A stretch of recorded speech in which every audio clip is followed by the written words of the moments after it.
Reexame de depoimentos, engraçado assim, de fatos ocorridos aqui e depoimentos tomados no Acre, por exemplo. A polícia não explica como, mas já descobriu que Edmundo Pinto não levou nenhuma coronhada. Já existe a certeza também de que os depoimentos foram tomados apressadamente e, por isso, todos os envolvidos podem ser ouvidos novamente. Nessa nova tomada de depoimentos, a polícia também deve ouvir novamente os 4 acreanos, aqueles mesmos que foram dispensados na semana passada. O delegado Nelson Guimarães também quer conversar com o americano. Ele acha que John Franklin Jones sabe bem mais do que contou no depoimento. Apesar de o caso estar entregue a uma equipe da maior competência da Polícia Paulista, as investigações estão na estaca zero. A opinião pública continua cobrando a solução do caso. Um governador de estado assassinado num hotel 5 estrelas em São Paulo é insuportável. É uma vergonha. Na Itália, raiva e frustração no enterro do juiz que combatia a máfia. Os políticos que chegavam para o enterro do juiz Giovanni Falcone eram chamados aos gritos de palhaços. Milhares de pessoas se reuniram sob forte chuva em frente à Catedral de Palermo, de onde saiu o enterro. Falcone era o principal símbolo da luta contra o crime organizado na Itália. Mandou centenas de mafiosos para a prisão. No sábado, a máfia deu troco. Uma bomba explodiu na estrada de Palermo quando seu carro passava. O juiz, sua mulher e 3 guarda-costas morreram. No enterro, a emoção era forte. A viúva de um dos guarda-costas teve que interromper a leitura de uma oração. Milhões de trabalhadores de toda a Itália fizeram greve de 1 hora em protesto contra o assassinato. O assassinato do juiz Falcone fez com que os partidos políticos se apressassem a eleger um presidente para a Itália. A escolha de Oscar Luigi Scalfaro, de 73 anos, termina uma crise institucional deflagrada pela dificuldade do parlamento em escolher um presidente para a Itália. Scalfaro é presidente da Câmara e foi eleito na 16ª tentativa. Veja a seguir, o Congresso discute se deve instaurar uma CPI para investigar corrupção denunciada por Pedro Collor de Mello. O que fazer?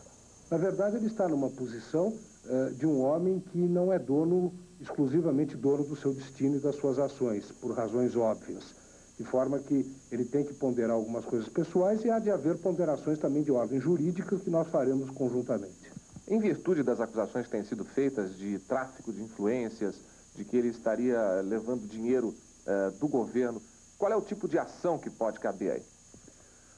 Eu tenho lido nos jornais, não examinei ainda detidamente o dossiê que vai ser me entregue por ele, mas sem nenhuma dúvida o que eu tenho lido me leva à conclusão de que 3 crimes estão sendo cometidos contra o senhor Paulo Farias. O crime de calúnia, o crime de difamação e o crime de injúria. O empresário Pedro Collor de Mello passou o dia em Maceió. Amanhã ele vai a São Paulo para pegar os resultados dos exames psiquiátricos que fez na semana passada. O empresário Paulo César Farias não falou hoje sobre as acusações do irmão do presidente Fernando Collor. Daqui a pouco você vai ver a repercussão das denúncias no Congresso e na economia do país. A polícia de São Paulo interroga a mulher acusada de participar do assassinato do governador do Acre.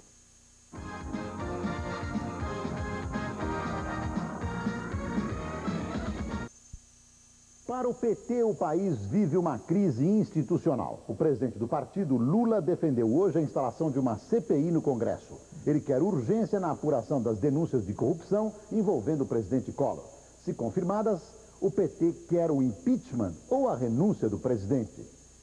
Eu só espero que o Collor, que deve encostar sua cabeça no travesseiro e se constatar que as denúncias do irmão são verídicas, antes de ser todo esse processo todo, ele ficaria melhor então ele pedir desculpa à nação e renunciar. Se ele acha que ele é inocente, então eu acho que ele precisa incentivar a instalação da CPI para que o povo brasileiro veja o Congresso Nacional apurar todas as denúncias. Precisamos separar ressentimentos e interesses político-eleitorais dos interesses do país. Por isso, o que se precisa, neste momento, é de muita calma, bom senso e equilíbrio. O governador da Bahia, Antônio Carlos Magalhães, pediu hoje a apuração rigorosa das denúncias que envolvem o presidente Collor. Ele defendeu, no entanto, a preservação do presidente no cargo. Segundo ele, para não agravar ainda mais a situação do país e colocar em risco a democracia.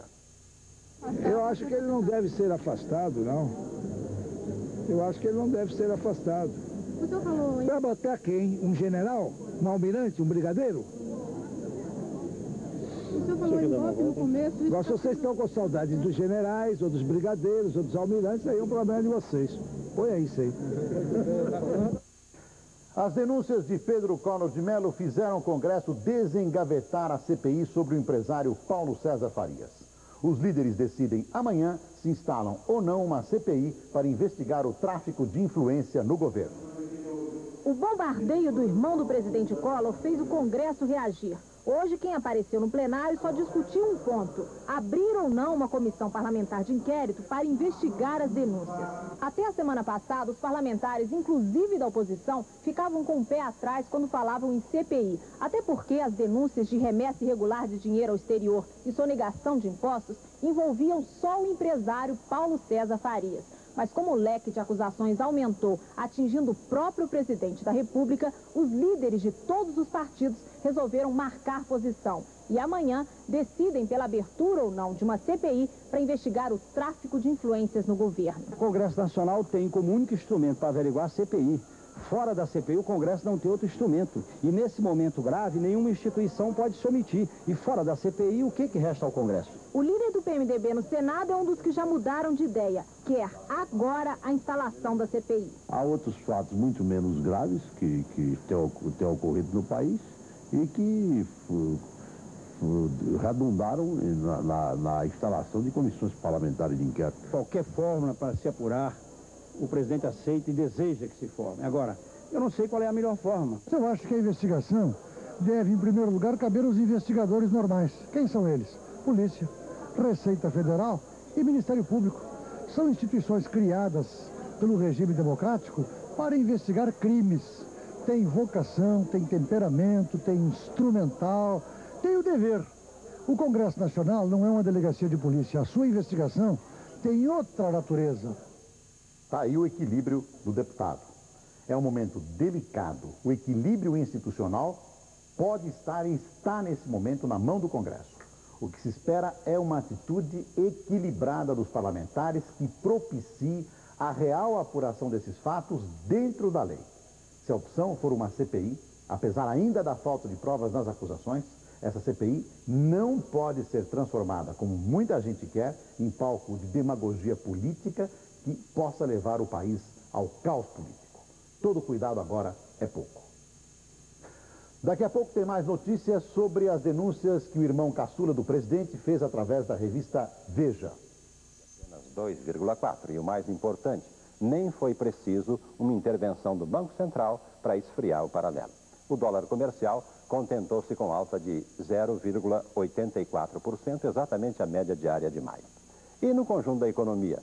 Aí as reações foram avaliadas pessoalmente pelo ministro Marcílio Marques Moreira. Ele conversou hoje por telefone com 44 líderes empresariais de todos os setores. E também por telefone, o ministro nos disse agora à noite que os fatos políticos não vão interferir na orientação da política econômica. Segundo o ministro, os empresários estão tranquilos e o Brasil trabalhou hoje normalmente.